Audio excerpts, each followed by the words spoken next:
At the Conwell estate, Klein arrives expecting a simple hunting contest, but the moment he steps out of the carriage, the place already smells like a trap.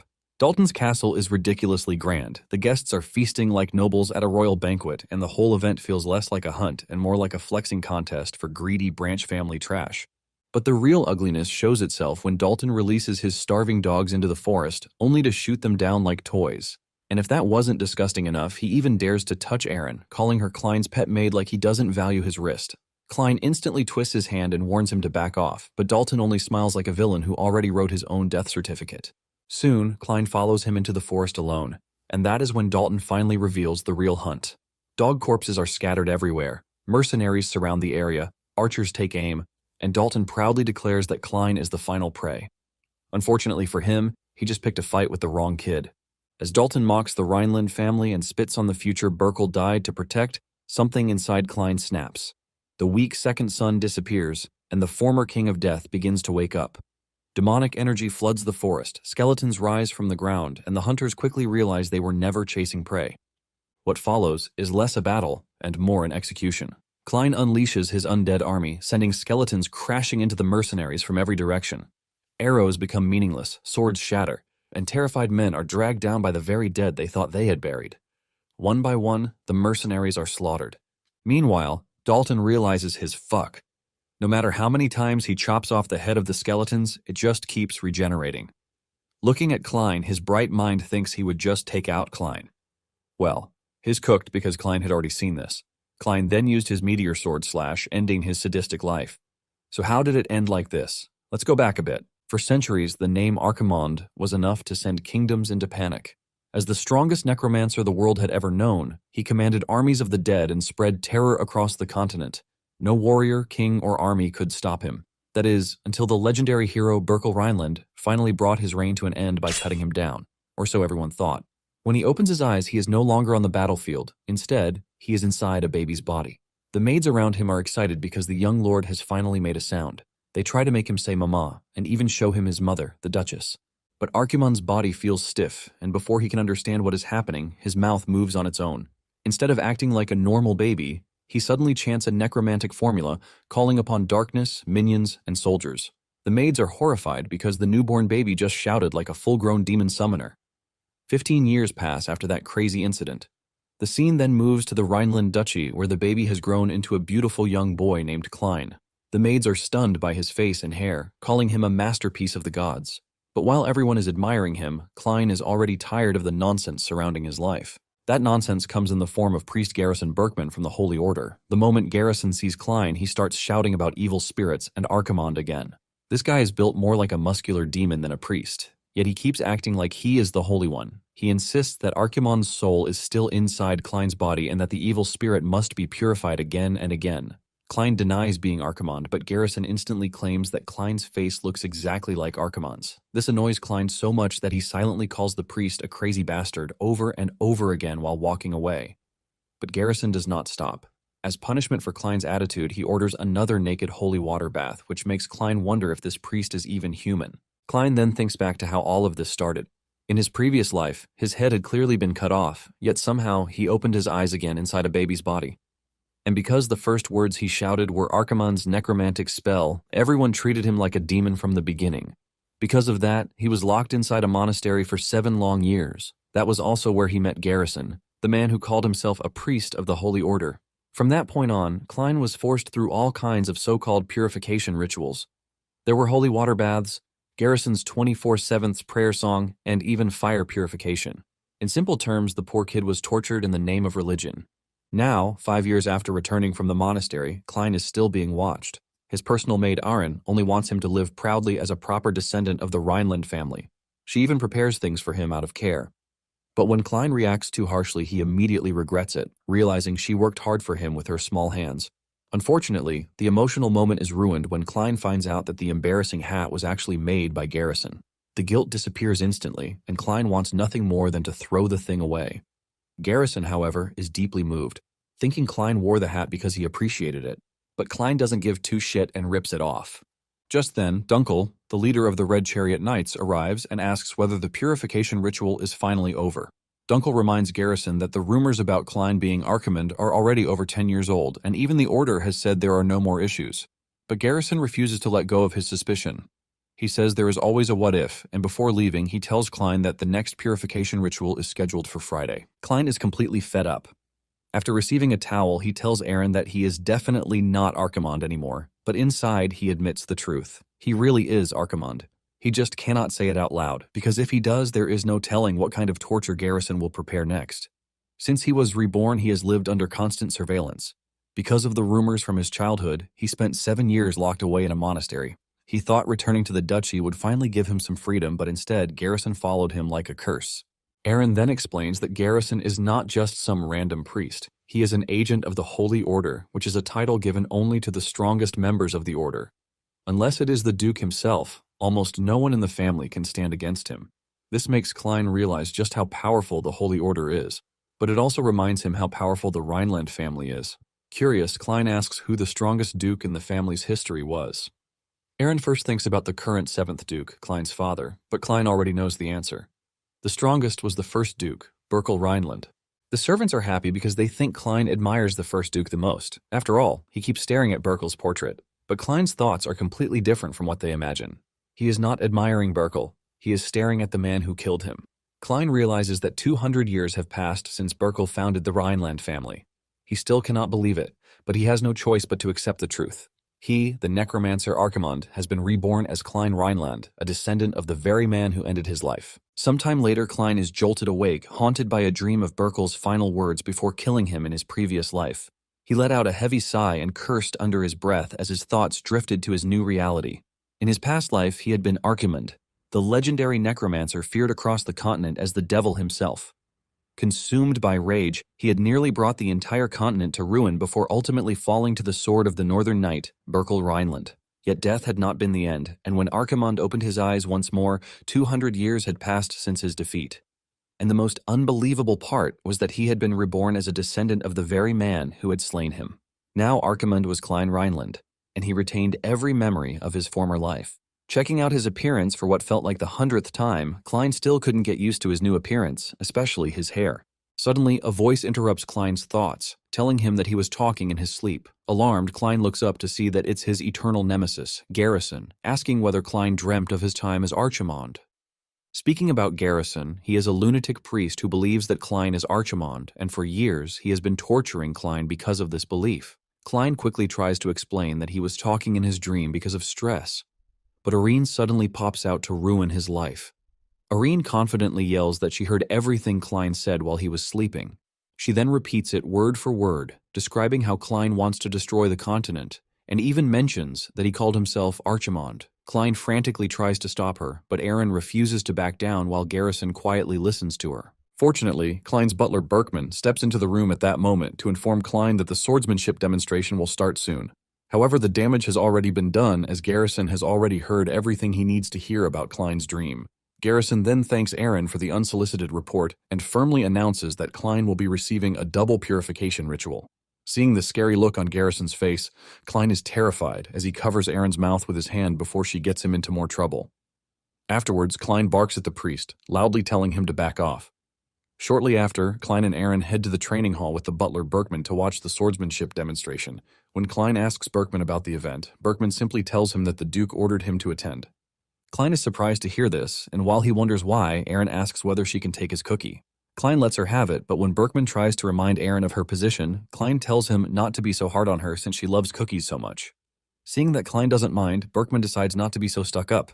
Klein then asks Berkman why the Duke wants him to attend the event since it's the first time Klein has been invited to a demonstration. Berkman explains that it is because the collateral branches have come to visit. The collateral branches consist of relatives who are not part of the direct bloodline, and Klein knows they are not here for anything good because they are filled with a bunch of pesky little leeches. As Klein makes his way in, everyone turns to stare at him with disdainful glances. Some even make a mockery of him for being mistaken for the reincarnation of Archimand. Meanwhile, others taunt him to his face, mentioning how Klein was locked away in a monastery for 7 years. Someone even calls him a jinx and warns his brother to beware, or Klein might put a curse on him. Klein takes note of the two guys who happen to be his maternal cousins and notices another distant group of relatives stuffing their faces like pigs. Just then, Klein notices a girl in the corner staring intently at him. He recalls that she's one of the cousins from the West. While he's still trying to figure out who she is, his maternal cousins from earlier angrily reprimand Klein for ignoring them. But Klein continues to pay them no attention, making them infuriated. As maternal cousins, they even have the nerve to call the Rhineland family theirs, a comparison that Klein finds laughable. And the annoying thing is that he doesn't even remember their names because they are that insignificant. The major reason these pesky strangers from collateral branches are acting like they own the place is that the main line where Klein was born is currently falling apart. The mere fact that they dare to look down on Klein shows that no one respects the main line anymore. Klein finally makes his way to the balcony, from where he watches two boys sparring. The purple-haired dude named Dalton struggles to block attacks from his opponent, Delane.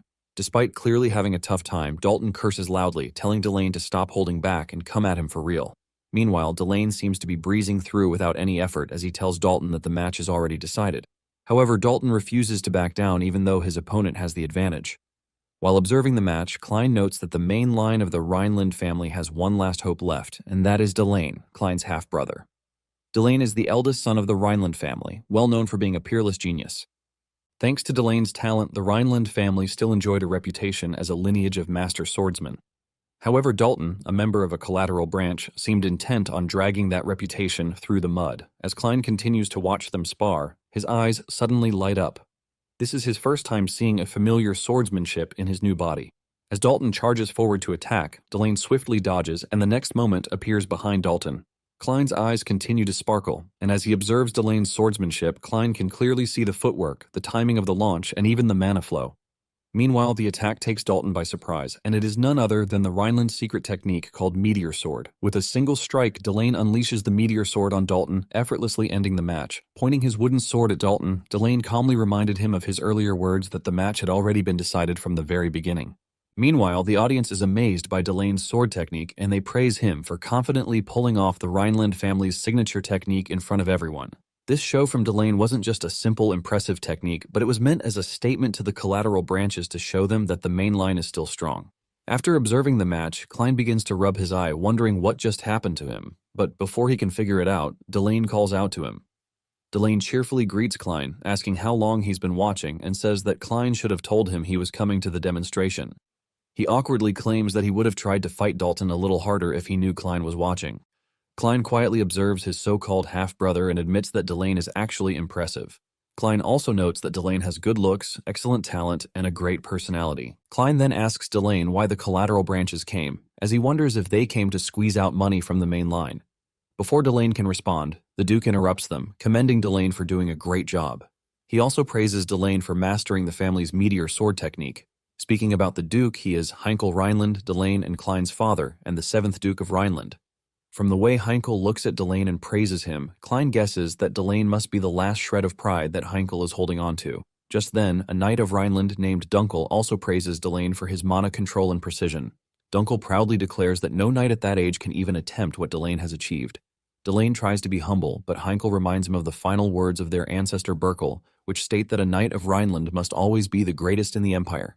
He then tells Delane to carve those words into his heart and use them as a yardstick moving forward. After Delane thanks him, Heinkel turns to face Klein, making him a bit uneasy. Heinkel then places his hand on Klein but feels no mana inside him. Klein apologizes for being mediocre but notices that Heinkel doesn't seem angry with him. This is because such feelings are only for someone with potential, and since Klein has none, Heinkel probably considers him worthless trash not worth his strength.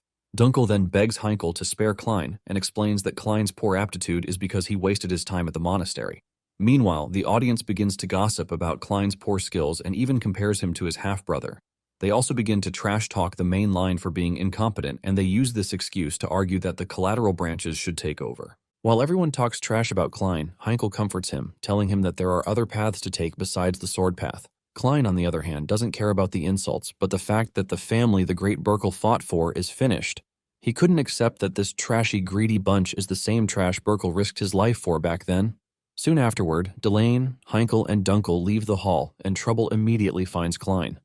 Seeing that Klein's backers have all left, Dalton starts mocking Klein for not having the aptitude for swordsmanship. As Dalton continues to provoke him, Klein turns around to trash him for being a man-whore behind the scenes. This infuriates Dalton, and he wonders how Klein knows, since he has been doing it quietly behind the scenes. Apparently, Dalton has been paying the girls off to keep things under wraps, but Klein somehow found out about it. Dalton tries to attack him, but Klein effortlessly trips him up, sending him face down into the ground. Klein then turns around, ignoring Dalton like a piece of roadside trash, and calls him out for being a sore loser because Delane defeated him. However, this only infuriates Dalton more, so he insults Klein's mother, calling Klein an illegitimate brat. Pissed off, Klein turns around, exuding killing intent as he glances at Dalton, who is terrified by the expression on Klein's face. However, Klein was only giving Dalton the death glare because of the blatant disrespect, and not because Dalton insulted the mother he had never met. Klein is angry that Burkle's descendants have fallen to the point where insignificant trash can pick on them. He couldn't understand why the family of the hero who killed him had fallen to this extent. Fortunately, before Klein's anger can get out of hand, Dunkel steps in, warning Dalton to back off. Still fuming, Dalton decides to leave, but not before calling Klein a coward for using a knight to intimidate him. He then storms off like an annoyed cockerel, while Klein and Dunkel quietly watch from behind. After he leaves, Klein asks Dunkel for a spare sword, and later that night, Dunkel hands him the sword. He wonders why Klein needs a sword at such a late hour, but Klein ignores the question as he swings the sword around, mimicking Delane's movements from earlier. Dunkel guesses it must be the meteor sword, and Klein confirms it, after which he tells Dunkel to go ahead without him. Dunkel agrees, but not before advising Klein to be careful playing with a sword. As he prepares to leave, Dunkel reasons that Klein must be doing this because he has regrets about not learning swordsmanship. He believes that it's too late for Klein to grasp anything since he has no mana, and those who cannot use mana can never become knights. Apart from that, the meteor sword is a secret art, and no one has officially taught it to Klein, so even if Klein could replicate the sword path, Dunkel believes he can't copy it. Meanwhile, Klein focuses his senses to remember what he saw Delane doing earlier. For some reason he couldn't explain, the memory was vivid in his mind. As if the technique had been a part of him for a long time, Klein begins to replicate everything effortlessly, even the mana flow. Soon, the energy around him begins to crackle and reaches all the way to Dunkel, who is taken aback. Dunkel turns around, wondering whether Klein really replicated the technique, but before he can figure it out, Klein actually unleashes the powerful meteor sword technique. The resulting strike from the attack even splits a giant boulder, and Dunkel, who had witnessed the whole thing, is left speechless. Still in shock, Dunkel calls out Klein while Klein is very pleased that the technique actually worked. A few days later, Klein is thrown into yet another one of Garrison's tortures. All for the sake of purification, Klein's head was doused in a bucket of water and held down for a few minutes. Aaron and Garrison are surprised that Klein can hold his breath underwater for such a long time. While Klein is suffering, Garrison and Aaron discuss his ability to pass for a fish, and Garrison even decides to do the next purification ceremony in a fish tank. Unable to take it anymore, Klein yells at Garrison, scolding him for extending the purification time today. Garrison explains that it is because he felt a strange, ominous energy coming out of Klein's room earlier. However, this only infuriates Klein further as he can't believe he's been tortured because of a hunch. Just then, Dunkel arrives with an invitation for Klein from Dalton, who claims he wants to apologize for his disrespect on the training grounds. Remembering how crazy Dalton acted at the training grounds, Klein smells something fishy about the apology offer. He then reads the invitation and learns that it is a hunting contest, but Klein finds it suspicious that Dalton is inviting him over so soon after acting like a rabid dog earlier. Klein guesses that this must be a trap, but he still tells Dunkel that he will honor the invitation. He then glances at the sword, knowing that with his new sword skills, he can go there without worrying about being ambushed. After his success in replicating the meteor sword technique, Klein replayed it in his head countless times in the last few days. Thanks to this, he realized that he can perfectly mimic any technique he has seen just once. However, Klein cannot understand how he came to have this ability. Meanwhile, Dunkel quietly observes Klein for a while before agreeing to get the carriage ready to head to the hunting contest. Garrison also offers to tag along, but Klein immediately declines as he suspects that Garrison might be cooking up some scheme to torture him. However, Garrison refuses to back down and claims that he's got a bad feeling about today. Shortly after, they head to Dalton's estate, but Aaron falls asleep on Garrison's leg shortly after their departure. Klein is busy scolding Garrison for tagging along, but Garrison ignores his complaints and gives him a pillow for comfort. However, Klein turns it down, telling Garrison that the trip through the western forest is rough. Klein also lets Garrison know that he'll feel better after getting some sleep. Garrison is touched that Klein is so considerate, but Klein suddenly shatters his hope, saying he meant that the pillow should be given to Aaron. After emotionally damaging Garrison, Klein looks at the carriage window and notes that the forest has really changed a lot. Back in his time as Archimond, this same place was covered with snow and corpses. However, 200 years later, that ice corpse field has become a lush forest. Klein guesses that all this change must be Burkle's doing. A few moments later, Dunkel informs Klein that they've arrived at the Conwell estate, Dalton's home. As soon as he steps out of the carriage, Klein is met with a magnificent castle, 100 times more lavish than even the Rhineland estate. To make matters worse, the guests were even enjoying a lavish feast for a mere young adult's hunting contest. While Klein is still scanning the place, Dalton arrives holding a bunch of large dogs and asks what Klein is staring at so intently. He then boasts about the estate, proudly letting Klein know that it was built from the money they scammed off the main line of the Rhineland family. While Dalton is busy mouthing off, Klein notices that the dogs in his care are severely malnourished. Fed up with the entire display of vanity, Klein asks why the hunting contest has suddenly turned into a social gathering. Sensing Klein's growing impatience, Dalton finally decides to begin the so-called hunt. With a smug grin, he releases the dogs, sending them charging into the forest. According to Dalton, bait has been scattered throughout the woods, giving the animals a scent to track. He then reveals that the dogs have been deliberately starved, claiming that their hunger sharpens their sense of smell far beyond that of any human. Once they catch the scent and begin pursuing the bait, he explains, the real hunt begins. Without warning, Dalton draws his bow, and before the dogs can get far, he fires several arrows, effortlessly bringing down a few of them. Pleased with himself, he boasts about the kills, presenting them as an example of what a successful hunt should look like. At that moment, Erin, who had been asleep in the carriage, wanders over while rubbing her eyes, still groggy from her nap. Dalton stops her midway and pats her head, calling her Klein's pet maid. He even remarks that he doesn't know why Klein carries around such a tiny dead weight. Just as he's about to get more handsy, Klein grabs Dalton's wrist and twists it, warning Dalton to back off. Klein glares at Dalton, threatening to break his hand, and after twisting it for a bit, he lets go. Furious, Dalton bumps into Klein, telling him to stop acting tough. He then mounts a horse and mischievously invites Klein to follow him for the hunt. Without hesitation, Klein also mounts another horse and tells Dunkel to stay back with Erin. Dunkel warns that it's dangerous for him to go alone and offers to follow him just in case of trouble. However, Klein refuses and tells Dunkel to stay behind to monitor Garrison. He explains that if Garrison suddenly disappears, it means that something's gone wrong. Klein then hands Dunkel a magic scroll, telling him to immediately rip it when Garrison disappears. Klein explains that once the scroll is torn, the linked crest will appear on the back of his hand. After dishing out the instructions, Klein rides off before Dunkel can protest, while Garrison quietly observes the whole thing from afar. Shortly after, Klein arrives in a clearing in the forest, still trying to find Dalton. Just as he's about to continue the search, Dalton calls out to him as if he's been waiting for this moment for a long time. Dalton is surrounded by dog corpses as he wickedly licks his sword like a predator who has just found its ultimate prey. Klein then gets off the horse and, with a disgusted look on his face, questions what Dalton means. Klein's disgust increases when he scans the surroundings only to see that Dalton has eliminated all the dogs. Dalton then lets Klein know that he was waiting for the grand finale of the hunt. Pointing his sword forward, Dalton declares that Klein is the last prey and vows to kill him. However, Klein is not moved by the rant of a madman about to meet his end. But like every villain who talks way too much, Dalton begins to explain how he plans to take down Klein and present his head to Delane just to show that the Rhineland family is trash. As Dalton continues to mouth off his villain monologue, he raises his right hand, signaling the minions he arranged for this very moment. By the time the mercenaries get closer, Dalton is still on his precious villain monologue, talking about how it is time for the dukedom to go to the collateral branch. Before long, a bunch of archers aim at Klein, preparing to punch a few holes into him, but Klein remains calm as if staring down at pesky little ants. All this while, the never-ending villain rant continues as Dalton excitedly tells Klein that by tomorrow, the whole city will be rampant with news of the fallen swordsman of the Rhineland family who ended up as manure. After listening to all that garbage, Klein is furious as his mind wanders to Burkle and how he fought for this so-called trash to have a peaceful future.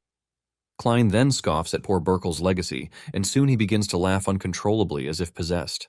Dalton stares at Klein in confusion, unable to tell whether he has completely lost his mind or is simply too foolish to grasp the situation he's in. However, in that very moment, the prey becomes the predator as Klein suddenly embodies his former self, looking at Dalton with a cold, terrifying stare. That terrifying cold look in Klein's eyes sends a chill through the air, making Dalton tremble with fear. With coldness in his voice, Klein begins his own villain monologue, but his is straight to the point and sends a chill down the spine of his listeners. Klein tells Dalton that the Rhineland family was built upon the price of his death, yet a pest dares to mock it. Suddenly, the atmosphere around them begins to darken red, leaving Dalton wondering whether this is magic. However, he recalls that Klein doesn't have mana, so there's no way he can pull off this scene.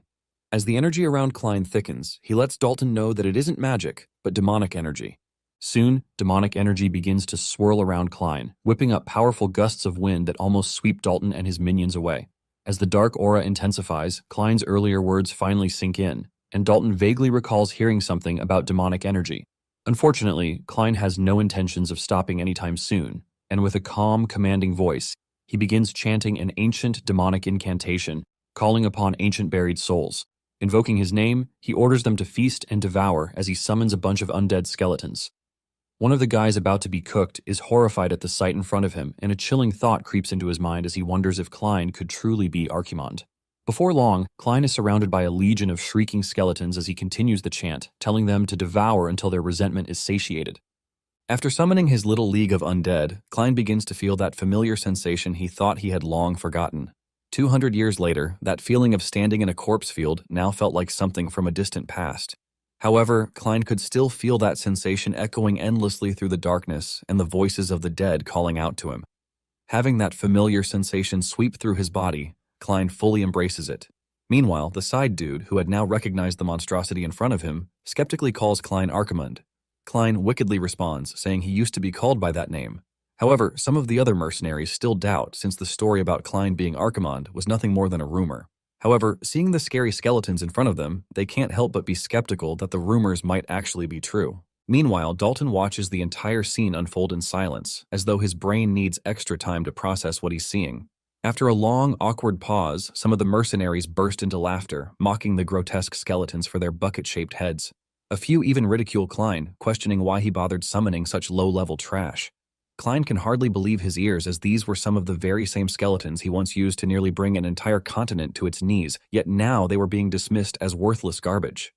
Dalton, finally snapping out of his daze, joins in the mockery, and with a smug grin he boasts that he has smashed hundreds of skeletons just like those during missions. However, one guy still manages to notice something a little off about Klein's skeletons, but Dalton confidently tells his men to take a bone from the skeletons as souvenirs. The mercenaries find this amusing, and they decide to heed his advice. Dalton then orders the archers to take out the skeletons blocking their path while the other mercenaries break through. He then orders the archers to prepare, and immediately he tells them to fire. The archers release hundreds of arrows against Klein and his army of undead, but as the arrows close in, Klein remains calm as if they're just insignificant feathers flying towards him. The arrows finally hit Klein's camp, and Dalton is excited to see Klein's bloody remains, but the sight in front of him leaves him stunned. Once the dust settles, he realizes that the skeletons have impenetrable shields, and they use them to form a barrier, protecting Klein. Pleased with the effect, Klein scoffs at the fact that no one recognizes his special skeletons after 200 years. Meanwhile, the mercenaries are starting to feel uneasy because Klein's skeletons didn't have that shield a few moments ago. Klein then lets them know that his minions are not the typical spineless skeletons. When the mercs demand to know what they are, Klein simply says that his skeletons are different. But those words alone are enough to make the mercs tremble. As Klein prepares to show them what he is capable of, he silently tells Burkle to watch closely as he quietly revels in the thought that he is finally about to teach a lesson to the bastards who mocked and insulted the future Burkle fought so hard to protect. As he commands the skeletons to ready themselves for attack, Klein looks forward to crushing the so-called younger ones, the very people he was killed for, and with that thought in mind, he gives the order to charge. To everyone's shock, the skeletons surge forward at incredible speed. Watching them race across the battlefield, Dalton can only wonder how the hell skeletons are capable of running that fast. He then confidently orders his men to maintain their positions instead of panicking, since their opponents are nothing but skeletons. However, the next moment, Dalton's words prove to be false as the same skeletons begin mercilessly tearing through Dalton's men. As different parts are chopped off and blood splatters from all sides, Dalton begins to panic. His formation was already non-existent, and no one was listening to him anymore. Unfortunately, this was only the beginning, as Klein orders his second crossbow unit to surround the enemies and lock onto the target. The remaining mercenaries immediately look upwards when they hear a clacking sound, and at that very moment, their lives flash before their eyes. While they're still dazed, Klein orders the crossbow unit to be ready to take the shot. At that moment, the mercenaries inform the others about the impending attacks, but just as they're about to tell them to run, Klein orders the unit to fire. Soon, a barrage of arrows comes raining down on Dalton's camp, eliminating a bunch of them at once. Meanwhile, Dalton is still in the middle of the battlefield, trembling like a wet, cold puppy. He quickly scans the area and notices that he's badly losing, and Klein's skeletons aren't the cheap type from Temu. Knowing that it's only a matter of minutes before his gang is wiped out, Dalton decides to make a last-ditch effort. He orders his remaining team to stop reloading their crossbows and switch to close combat. After confirming they heard him the first time, Dalton prepares to lead by example and confidently rushes into the battle. With a single strike, he chops off the head of one of the skeletons and begins to celebrate too soon, excitedly telling his team to aim for the head. However, before he can finish that sentence, the headless skeleton almost takes off Dalton's head. Fortunately, Dalton manages to dodge the attack, after which he tries to figure out how the skeleton is still active without a head. Klein is amused as he mocks Dalton's knowledge of how the undead are supposed to die when they lose their head. Klein then reminds him again that his skeletons are different from that usual trash. To prove this, the headless skeleton soon locates its head, and the moment it puts the head back on, it immediately reattaches itself. This shocking ability is the main reason why, as Archimond, Klein almost succeeded in swallowing the continent. Meanwhile, Dalton is stunned that a skeleton can actually reattach its head. What he doesn't know is that these beings summoned by demonic energy do not die easily, and every single one of them obeys orders and utilizes tactical formations. Now, the mercenaries who previously looked down on them were beginning to panic because what they killed had clearly refused to stay dead. Klein knows he's letting them off easy because with this weak body, he can only summon 11. But since everyone has rested, Klein declares that it's time to continue where they left off. While their screams echo deep in the forest, all is at peace back at the Conwell estate. Aaron was listening to funny stories about Klein from Garrison, and he was happy to tell them. Watching Aaron, excited to hear about Klein, Garrison guesses she must be very fond of him. Aaron tells Garrison that she is and explains that it is because Klein is so amazing and kind. However, the dude she calls kind is busy making people scream and tremble while he wears a straight face. Aaron also says that Klein is gentle and shares his cookies with her as he's the warmest person in the world. However, the warmest person is seen coldly crushing everything in his way. Meanwhile, back on the battlefield, Dalton is struggling to survive, and no matter how many times he chops off the heads of the skeletons, they somehow manage to keep regenerating. Dalton finally grows a brain as he begins to wonder how to stop them from regenerating, and just then his eyes lock on Klein, the source. Dalton figures he can end this nightmare by eliminating Klein, so from his position, Dalton swiftly leaps forward, hoping to strike Klein. But who the hell screams someone's name during a sneak attack? As the dumb villain leaps forward screaming for no useful reason, he proudly declares that he's about to end Klein's corpse games. And after a short villain declaration, Dalton prepares to take a swing at Klein. But Klein is unmoved, and he activates the special eye skill. As the energy around him begins to crackle, Klein pulls out a sword and begins to recall Delane's sword movements. With the power of his special eye, Klein can replicate any technique he has seen once by just recalling it. Dalton is shocked as it dawns on him that Klein is about to use the same exact technique as Delane. Unfortunately, just as he couldn't block Delane's strike, Dalton was also unable to go up against Klein's meteor sword. With one strike, Klein's sword slices through Dalton, leaving him stunned for a moment.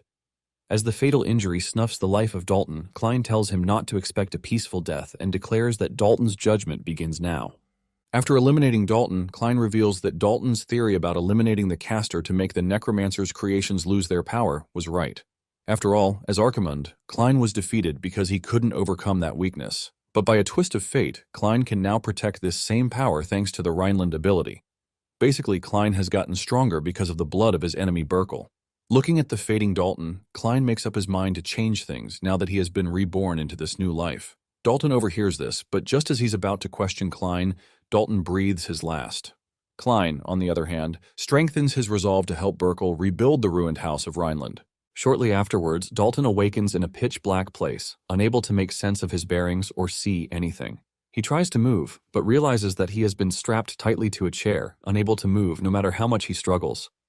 Seconds later, Klein appears, looking like the same person from his past life, and tells Dalton that this is the place where souls arrive beyond the world of the living.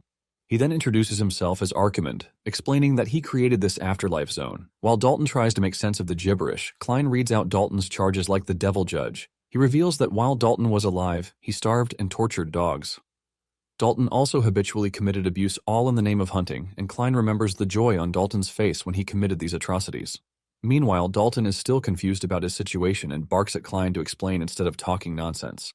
He's about to threaten Klein when he suddenly stops mid-sentence as he recalls being cut down only a few minutes ago, but now he's perfectly fine. Seeing the confusion on Dalton's face, Klein lets him know that he's already dead.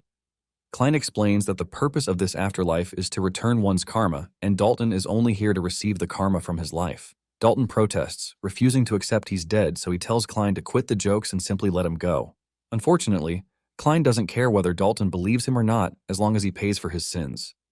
With demonic energy, Klein summons the souls of the dead dogs who angrily growl at Dalton while he trembles. As the dogs continue to growl viciously and more loudly, Klein tells Dalton to listen to the screams of the lives he killed. The dogs are immediately unleashed on him, and Klein reminds Dalton that this is the hell he built for himself. The dogs immediately pounce on Dalton while he screams helplessly, begging and crying. Back in the real world, tears are also streaming down Dalton's dead eyes, even though he's just a corpse. Klein watches him quietly for a while before turning his attention to the undead army that helped him achieve this victory. Since they answered his call, he decides to return the favor for helping him. Klein swipes his hand in the air to release the undead, and as a reward for their help, he breaks the curse that bound them and grants them freedom. After releasing them from the curse, the skeletons start dissipating until they vanish completely without a trace. Watching the dust disappear, Klein feels a bit at a loss as he can't understand why he's alive. Since death is when bones crumble and scatter with the wind, Klein couldn't understand the purpose of his reincarnation. Klein is having a midlife crisis when a cloaked figure suddenly appears, calling Klein a necromancer and referring to him by his actual title as the second son of Rhineland. Klein figures the uninvited guest must have been watching everything from the shadows, so he calmly asks the cloaked man to reveal his identity. The stranger refuses, and instead he begins pouring demonic energy into the corpses scattered across the ground. With a smug grin, he declares that Klein will never live long enough to learn who he is. As Klein watches, the demonic energy seeps into the bodies, and one by one, the corpses reanimate and rise as the undead.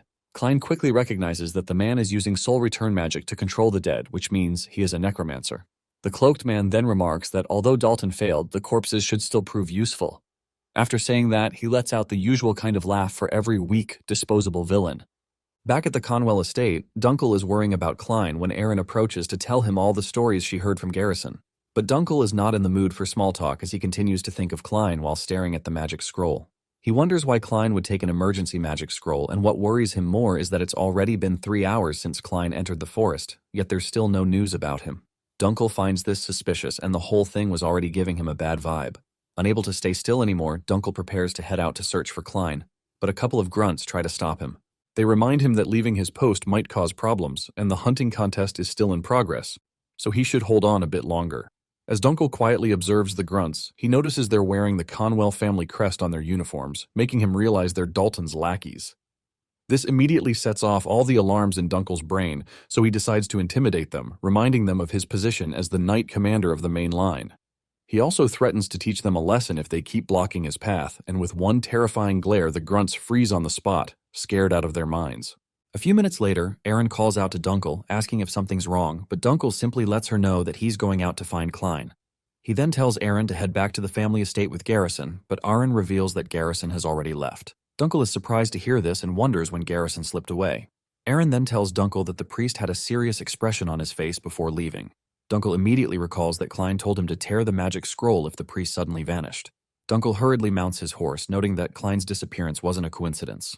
He then rips the magic scroll apart with his teeth, and fearing that something is definitely happening to Klein, Dunkel swiftly rides off. Back in the forest, Klein and the Necromancer are still having a stare-off, but Klein is more concerned that the last fight already drained all his demonic energy, so he can't use necromancy. Looking at the crazy situation in front of him, Klein notes that his body will not last long against another fight.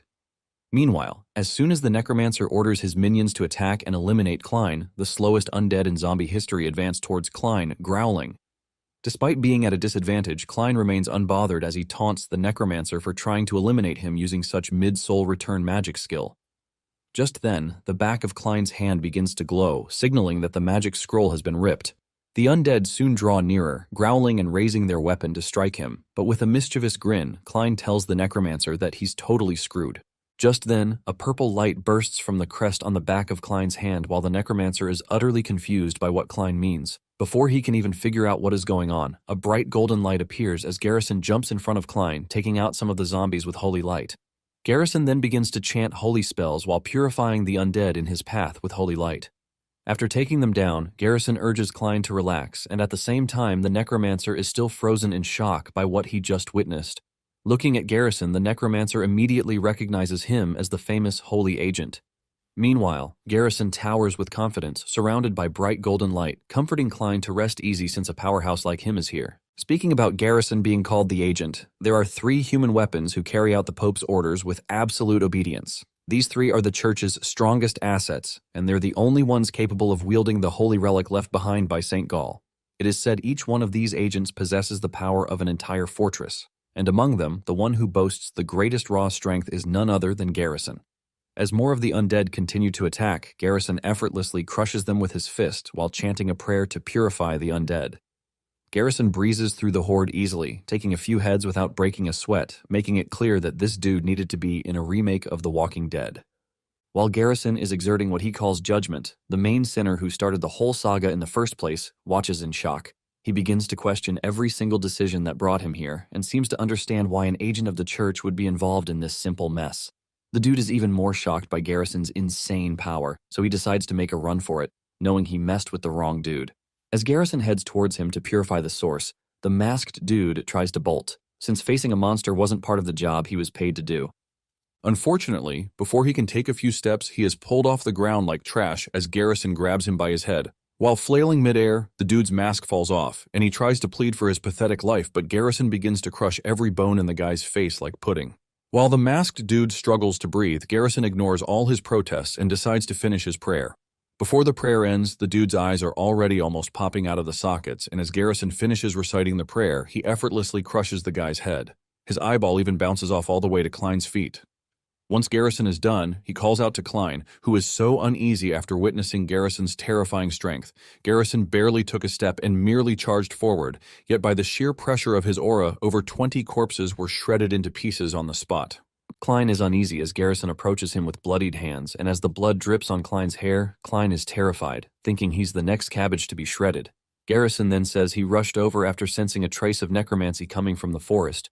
He grins eerily, telling Klein that there seems to be something he can't quite understand. Garrison then places his hand on Klein's shoulder, saying the demonic energy he felt earlier is different from the one on the masked dude.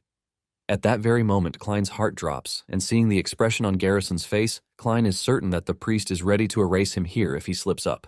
Fortunately, Dunkel arrives just in the nick of time, asking if Klein is all right. As Klein turns around to see Dunkel, he has never been so relieved to see another person in his short life. As relief washes through his body, Klein begins to feel lightheaded and guesses it must be because using necromancy was too much for his weak body. Klein then slumps to the ground, causing Dunkel to panic as he rushes to Klein's side to check on him. Like a worried mom, Dunkel frantically questions what happened to Klein and why he's covered in blood, even though the blood is only a few drops from Garrison's hand. Klein ignores the million questions and tells Dunkel to stop screaming into his ears and just hold him because his legs are about to give out. Dunkel then asks him about Dalton, and Klein simply replies that he eliminated him because Dalton tried to kill him first. A few days later, Dalton's father, Delkin, the Count of the Conwell family, calls for a meeting to demand justice for his dead son. He refuses to accept that Dalton tried to assassinate Klein and argues that his son was a knight with honor and loyalty. Delkin angrily tells the Rhinelands not to frame Dalton for assassination and demands that they search for the real culprit instead. But Heinkel presents proof of the investigation into the incident, showing that Klein has not changed his story even after intense interrogation. Heinkel also presents a record of about 20 mercenaries being dispatched from the Conwell estate at the same time Dalton and Klein disappeared. From this evidence, Heinkel believes that Dalton was indeed up to something shady against Klein. This damning evidence catches Delkin off guard, making him unable to argue any further. He curses the mercenaries under his breath for leaving evidence after he told them to be extremely careful. Seeing that he has been backed into a corner, Delkin decides to change the topic by arguing that the whole incident makes no sense, especially the part about Klein eliminating Dalton. Since Dalton was already skilled enough to join the Knights, Delkin refuses to believe that Klein, who has never wielded a sword, could take him down. Delkin's point makes sense to the council as they recall seeing Klein at the swordsmanship demonstration, and they even heard Heinkel saying that Klein has no mana. The council begins to question how a boy with no mana could have killed a skilled swordsman, and this plays right into Delkin's plan. Even though Dalton failed to eliminate Klein, Delkin plans to bury this secret, fearing that he will also join his ancestors if it is revealed that they tried to assassinate a direct descendant. To come out of this unscathed, Delkin decides to change tactics again by attacking Klein's mother. He reminds the council that Klein's mother, Claire, was surrounded by strange rumors until her death, and Klein also claimed to be Archimond when he was young. Delkin argues that they cannot take Klein's word and frame Dalton as an assassin. Infuriated, Heinkel orders Delkin to watch his mouth, but Delkin continues to milk this point and accuses Klein of hiring someone to eliminate Dalton. He then expresses disgust that Klein is the one at fault, but he's trying to pin the crime on Dalton. Suddenly, a voice thundered in the hall, commanding Delkin to stop cooking lies. Delkin turns around to see who dares speak to him that way, only to see Klein confidently strutting into the hall. Klein reveals that he has been listening to the whole deliberation and could no longer stand Delkin spouting nonsense. He then tells the council that Dalton hired mercenaries to assassinate him, so he simply acted in self-defense by taking Dalton out. Klein further claims that a mysterious figure transformed Dalton and his followers into the undead, and that Garrison arrived just in time to eliminate them. After hearing Klein's brief account, Delkin immediately accuses him of lying. Klein simply smirks and counters by asking Delkin whether his accusation that Klein is Archimond is more believable.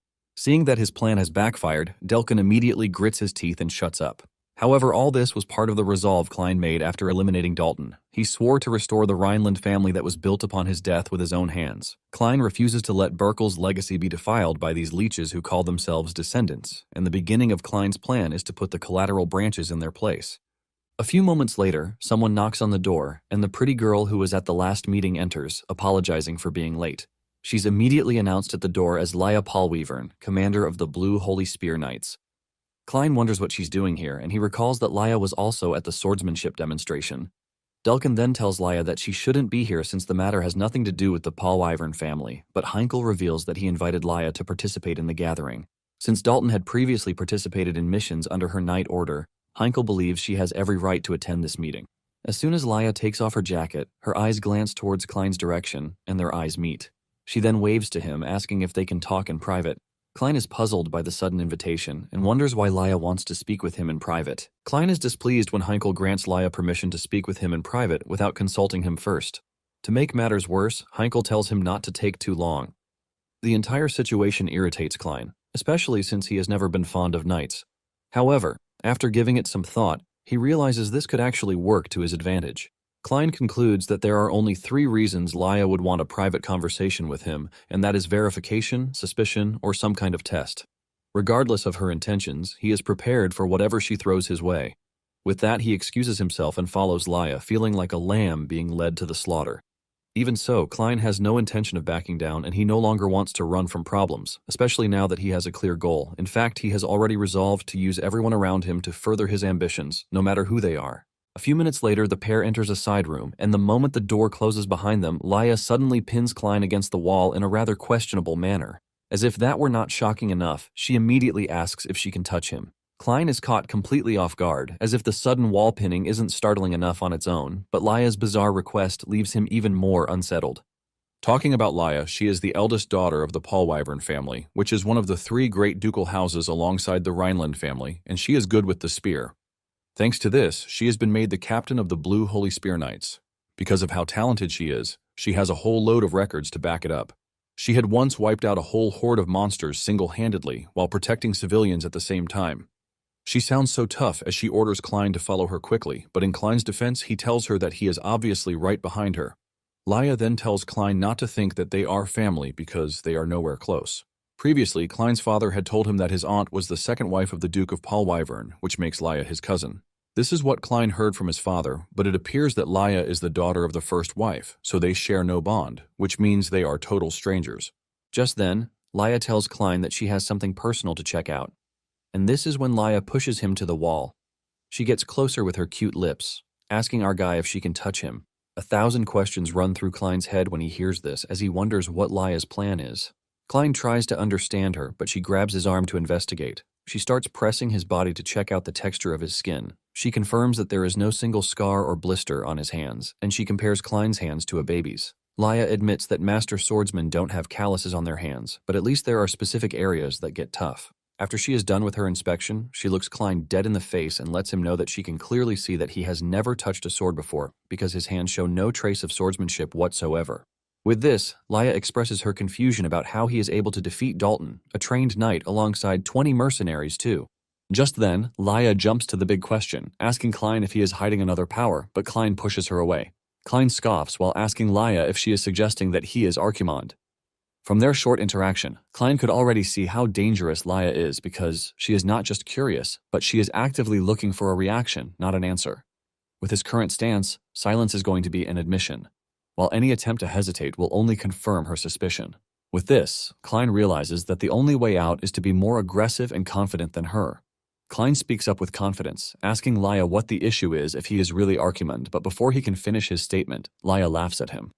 Laya calls him a little brat who can never be Archimond, and Laya's words ultimately shatter Klein emotionally. He opens his mouth in shock before asking Laya if she just called him a brat, and Laya confirms this before adding more salt to his injury. Laya explicitly tells him that he is far too small to be Archimond because his proportions are all wrong, and his voice, alongside his build, is suffering from a deficit aura. In her conclusion, she lets Klein know that he is nothing but a brat and a little one at that. Klein ultimately loses his speech thanks to the overwhelming emotional damage, and he drops his head in shame. Laya tells Klein that he is not Archimund, and he also can't use a sword, so she wonders how someone as trash as him is able to beat a knight. Just then, Laya tells Klein that she is going to give him a kiss, but he is too damaged upstairs to even understand what she is saying. He asks her if she is trying to bribe him or something, but Laya suggests that they head back in because they are going to be late. Moments later, Klein and Laya return to the council room, and deep down, Klein makes a self-admission that he is just the useless second son who was stuck in a monastery for 7 years.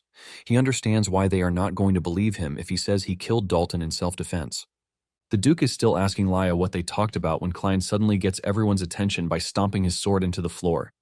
Once he has everyone's attention, he points his sword at Dalton's father, Delkin, telling him that he would like them to settle the issue the northern way.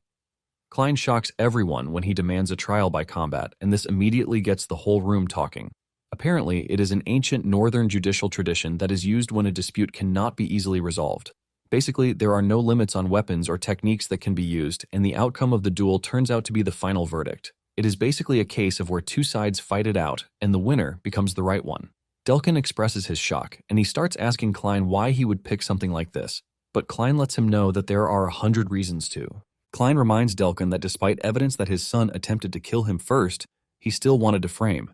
As if this is not enough, he also insulted him and his mother in the process, but deep down, Klein knows he has no affection for the mother he is talking about, since his real identity is actually Archimund. Delkin starts stuttering, and Klein urges him to be quick with his decision, so as not to keep the nobles waiting. Delkin looks around and he realizes that the nobles are already excited about the idea of a trial by combat. Klein's father also jumps in, telling everyone that it is going to be a guarantee that the duel's outcome shall be final. He declares all previous evidence null and void, and the moment Delkin hears this, he realizes that he can use this to his advantage. He asks Klein if he is really sure about his decision because he has no mana, and when he gets no counter-response from Klein, Delkin mentions that he would like to choose a knight to fight for him. Delkin is already dreaming about how he is going to kill Klein, but unknown to him, Klein has the same plan for him. Once the two have agreed to the duel, the Duke declares that it will take place in 4 days. Unknown to them, Klein didn't just escalate the situation for nothing because this is just the beginning of what he wants to do. He plans to use Delkin as the stepping stone to show the other branch families his plan to tear down and rebuild the family. When Delane later heard of Klein's decision to take the trial by combat route, he scolds him for taking such a drastic and dangerous route. He asks Klein if he knows how dangerous it is, and Klein assures him that he is aware of the risks. Klein urges his brother to just accept it as it is because their father already did. Delane is so worried that he even suggests being Klein's champion in the trial, but Klein refuses. Klein tells Delane that there is still only one reason why they retain power, even though the branch families are always trying to get them off. It is because of a simple reason, and this is because their father is the strongest swordsman, while Delane is his successor. Klein urges his brother to look at the bigger picture before offering to stand in for him in the fight. He lets Delane know that this is just going to give the branch families the opportunity to kill the heir of Rhineland. Deep down, Klein knows that the situation must be tough for his brother, but Klein knows that he has no choice but to do this to salvage his reputation. Delane then tells his brother how happy he was the first day Klein was born because he had always wanted a little brother. Even though they had different mothers, Delane didn't care about this. In the end, he lost his brother to the monastery, and just after he returns, he is involved in a trial by combat that might lead to his death. With tears in his eyes, Delane grabs Klein, and Delane's reaction shocks Klein to his bones. Before Delane gets to say what is on his mind, Dunkel enters the room to tell them that Delkin has picked his champion, and he is Rendel, an excommunicated knight from the Empire who proved his worth in battle. Basically, the reason he was excommunicated was his insatiable desire to kill. The scene shifts to a tavern where Rendel, a Goliath-sized man, is seen drinking while surrounded by corpses of people he's beaten to death just for the fun of it. Rendel expresses his excitement to be going up against a young boy because he really wants to hear Klein's agonizing cry when he tears him apart. On the day of the duel, Dunkel gives Klein the sword that he had him prepare. It is a sword that shatters once it hits a sword infused with mana, and Klein appears to be pleased with the sword. Klein confidently steps into the arena, and the people present in the arena are surprised that he has shown up. Even Delkin is sitting in the executive area alongside Heinkel, and he expresses his surprise that Klein decided to participate in the fight personally. He asks Heinkel with a mocking tone if his son is going to be fine because Randall is a great warrior from the Empire. Delkin tells Heinkel that he should have sent out Delane instead, but Heinkel keeps his mouth shut instead of engaging him in his useless talks. In the arena, Klein is wondering where his opponent is, and just then, he feels someone touch his shoulder from behind.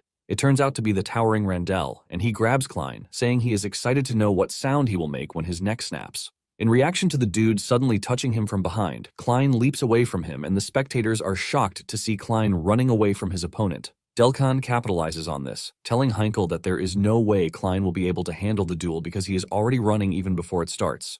Even Randell taunts Klein for being terrified when the fight has not officially begun, but little do they know that Klein is not actually scared. He was only startled, and this is thanks to the trauma of how Garrison grabbed his shoulder the last time. Meanwhile, Laya is also there to watch the fight against her stepmother, Helion's wishes. Laya tells her assistant Knight that she doesn't care what Helion thinks because she is not her mother. She then adds that there are things she has to confirm with her own eyes. Klein also remembers Laya telling him that she is going to kiss him if he defeats a knight, and he almost retches in reaction to this.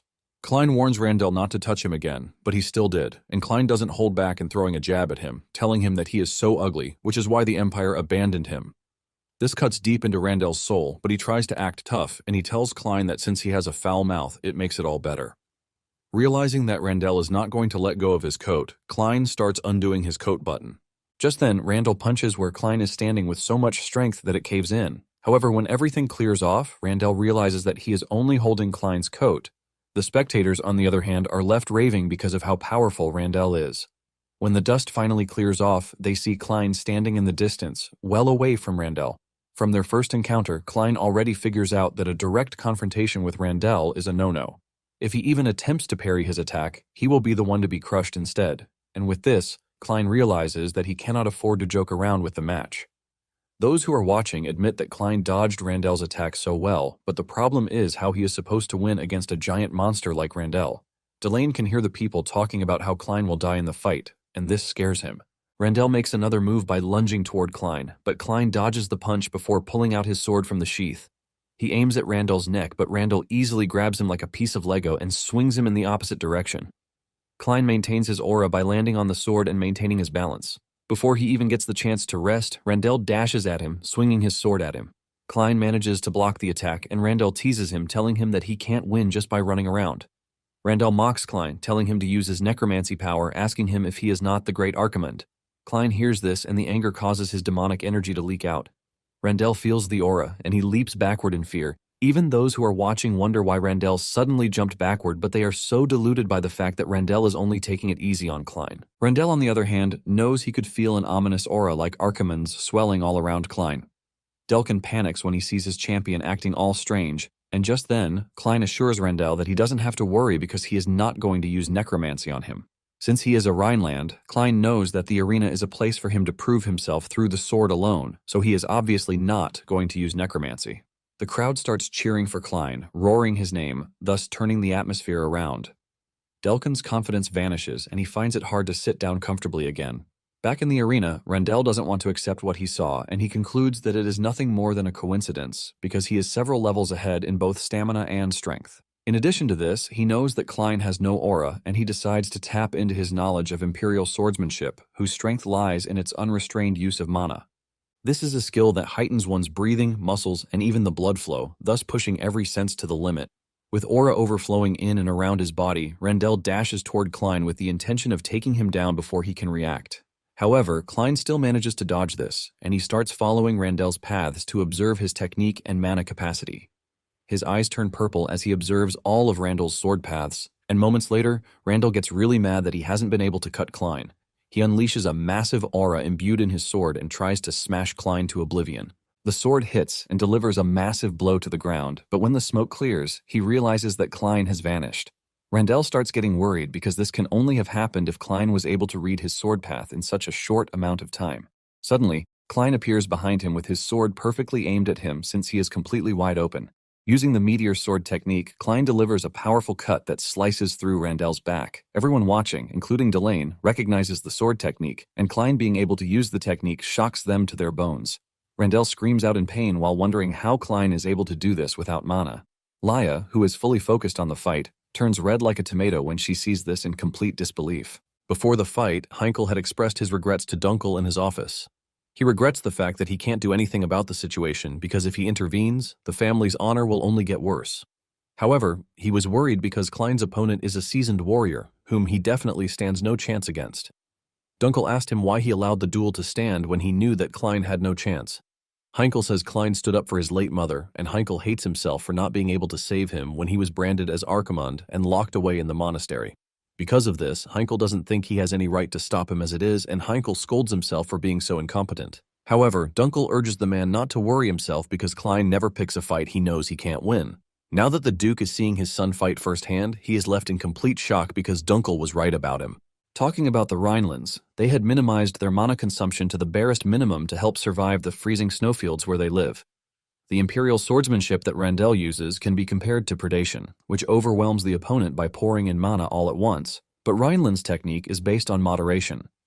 They target the opponent's gaps with minimal mana, so they basically produce impressive swordsmanship for maximum efficiency with minimum mana. This is exactly why Klein is able to use the family's technique without having any mana. Even though the power is lacking, Klein assures Randell that it is enough to take down trash like him. Klein's words only make Randell angrier, and he lets his aura go berserk. There is so much aura overflowing from his body that everyone in the arena is left shivering. Delkin sighs in relief because Randell has just used his ultimate technique, which is a mana explosion that instantly seals the opponent's movements. With his mana going rogue in the shape of a lion, Randell lunges at Klein with the aim of cutting him down. Delane fears for his brother's safety as the giant dude rushes at him. He screams at Klein to watch out, but Klein doesn't even make a move. Just as Randell's sword is about to hit him, Klein puts up his sword to block the attack. Because he had requested this sword specifically, it shatters. Randell sees this, and he laughs at Klein, but he suddenly sees Klein leaping toward him with a smile on his face. Klein smiles at him while telling him that the weapon to finish him off is finally complete. Just like a large eagle in the sky, Klein can sense his supposed lion getting overshadowed by Klein's technique.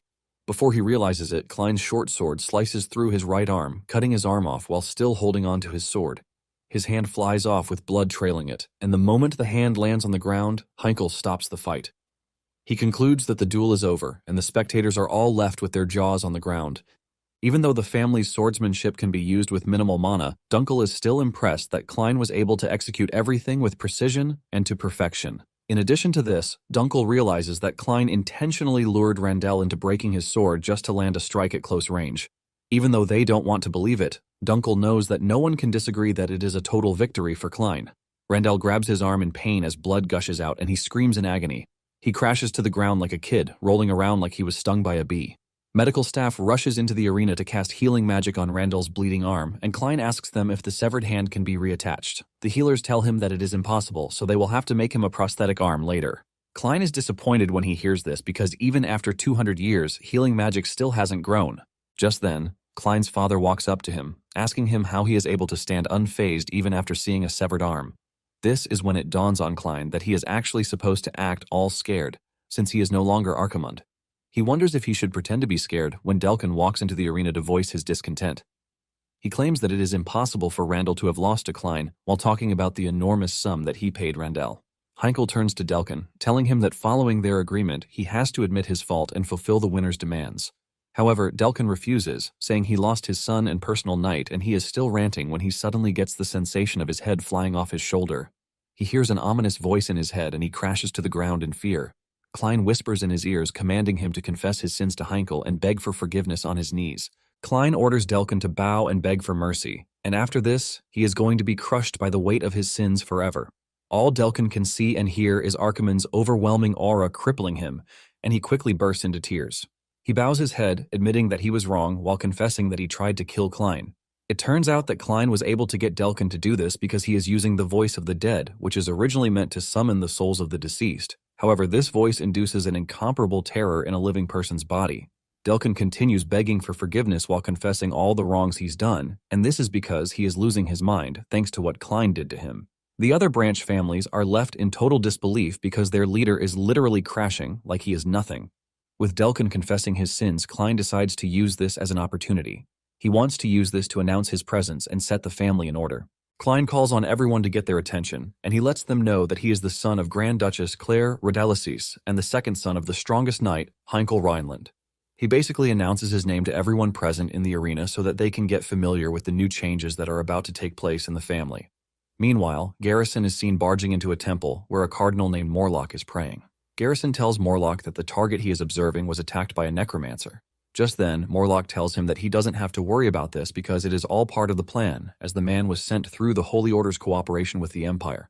Morlock mentions that necromancers are beings that incite pure terror. Basically, everyone gets scared when necromancers show up, and in the end, it will push them to turn to God. Morlock says thanks to this, many people will turn back to the Holy Order, and he is still spewing his trash when Garrison grabs him by the neck.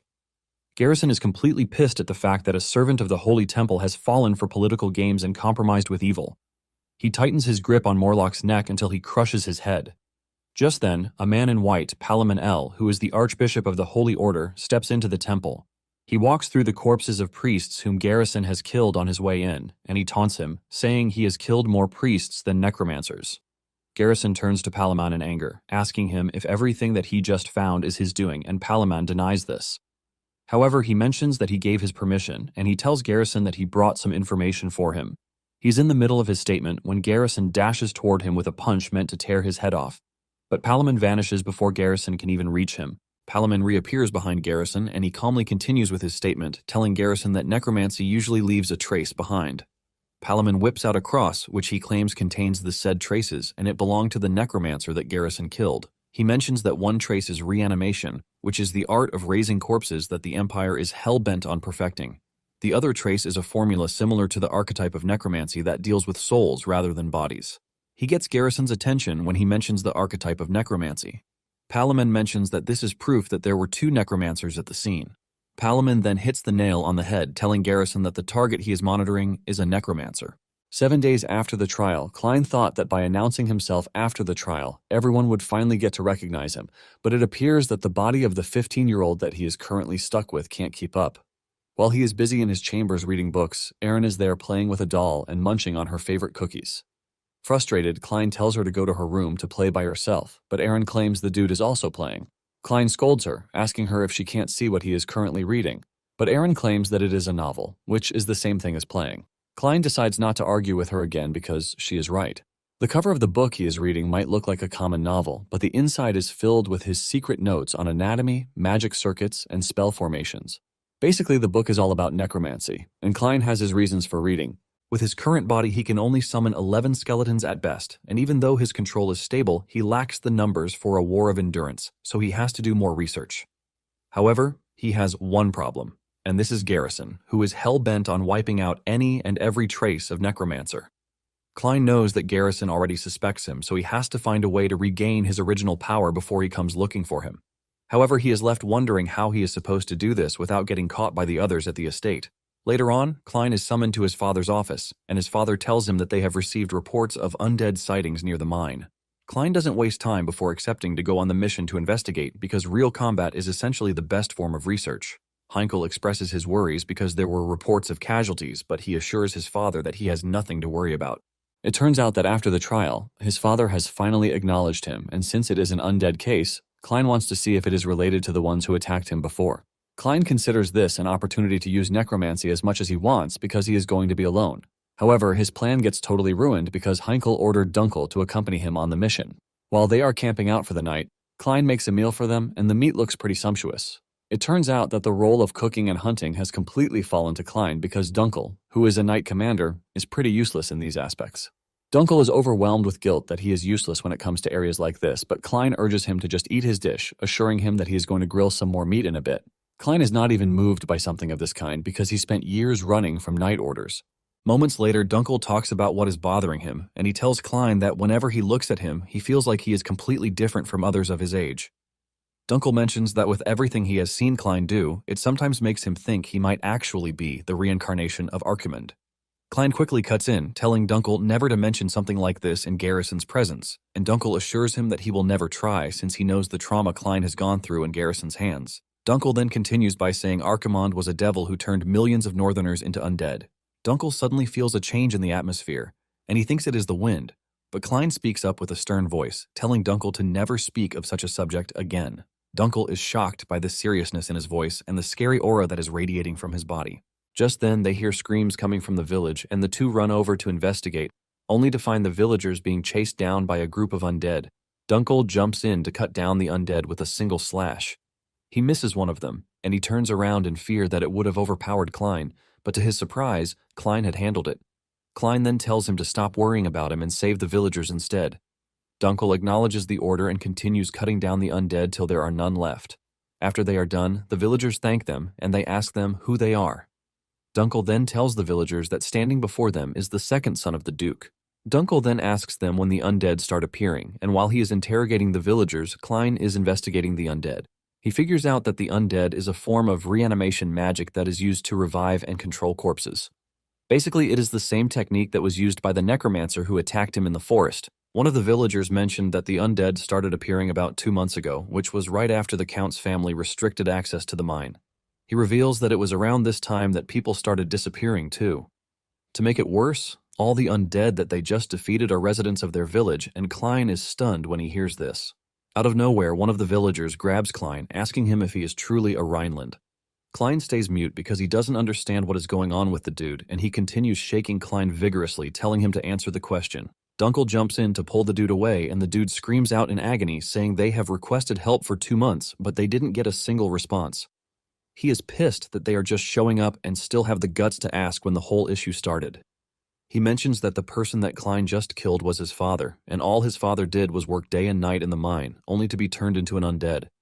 The dude screams in tears, asking Klein why they are the ones who have to suffer in such a way. His tears and desperation hit Klein really hard, and to make it worse, Klein hears the voice of the undead speaking to him.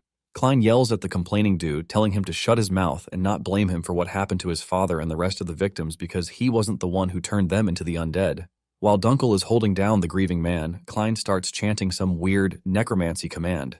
Suddenly their souls begin to emerge from their bodies, and after they are all gathered, they speak to Klein in a language only he understands. The grieving dude is shocked to see his father's soul smiling at him, and he demands to know what he is staring at. Dunkel tells him that what he is witnessing is called soul resonance, and it is a technique that was used 200 years ago during the Northern Plague to liberate the dead. The villagers watch as the souls of their loved ones all float to the afterlife, and after this, the villagers point Klein and Dunkel in the mine's direction.